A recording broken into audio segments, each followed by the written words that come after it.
ബിസിനസിന്റെ സാധ്യത എന്താണ്, ഉമ്മ ഈ ഒരു ബിസിനസ് എന്താണ് ചെയ്യുന്നത്, ആക്ച്വലി ഈ ബിസിനസ് എന്താണ് എന്ന് അറിയാൻ വേണ്ടി ഇതുപോലുള്ള പ്രോഗ്രാമിൽ കയറിയപ്പോൾ ഈ ഒരു ബിസിനസ്സിലൂടെ വിജയിച്ച നിരവധി ആളുകളുടെ അനുഭവം ഞാൻ കേട്ടു.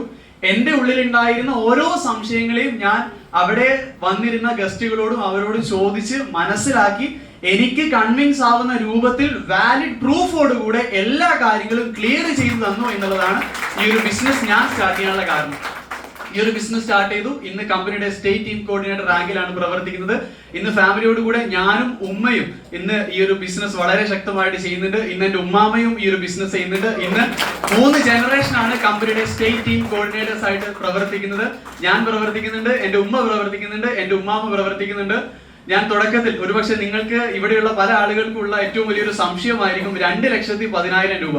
10 ലക്ഷം BV വരെയൊക്കെ പ്ലാനിൽ കുഴപ്പമില്ലായിരുന്നു. പക്ഷെ 2 കേട്ടപ്പോൾ ഒരുപക്ഷെ നിങ്ങൾക്ക് പല ആളുകൾക്കും വലിയ സംശയങ്ങൾ തോന്നിയിട്ടുണ്ടാകും. ആ കാര്യത്തിൽ ഏറ്റവും കൂടുതൽ നെഗറ്റീവ് പറഞ്ഞ ആളാണ് ഞാൻ. 2 ഈ പറഞ്ഞ കുപ്പിയും പൈസ ഒക്കെ വിറ്റിട്ട് കിട്ടുമോ എന്ന് ചോദിച്ചൊരു വ്യക്തി എന്ന നിലയിൽ ഈ ഒരു ബിസിനസ് സ്റ്റാർട്ട് ചെയ്ത് വളരെ ശക്തമായിട്ട് വിജയിച്ച ലീഡേഴ്സ് എന്താണോ പറഞ്ഞത് അതിനനുസരിച്ച് പ്രവർത്തിച്ചതിന്റെ ഭാഗമായിട്ട് 1.5 വർഷം കൊണ്ട് വീക്കിലി ഇൻകം 2,10,000 എന്റെ ആഴ്ച വരുമാനം എനിക്ക് വാങ്ങാൻ സാധിച്ചു.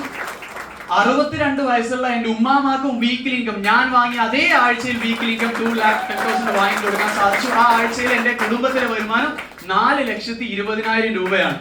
ഈ ഒരു ബിസിനസ്സിലേക്ക് വരുന്നതിന് മുന്നേ BSc നഴ്സിംഗ് ആയിരുന്നു. പ്ലാൻ കേട്ടു, ഇതിന്റെ സാധ്യത മനസ്സിലായി, ഏതൊരു മേഖലയിലായാലും പ്രവർത്തിച്ചാലാണ് വരുമാനം കിട്ടുക എന്ന് മനസ്സിലാക്കി. അങ്ങനെ ഈ ഒരു ഓപ്പർച്യൂണിറ്റി, മൈലേഷ്യൽ മാർക്കറ്റിംഗ് എന്ന് പറയുന്ന ഒരു ഓപ്പർച്യൂണിറ്റിയെ ലൈഫ് ടൈം കരിയറായി ഏറ്റെടുത്ത് ഇന്ന് വളരെ ശക്തമായിട്ട് പ്രവർത്തിക്കുന്നു.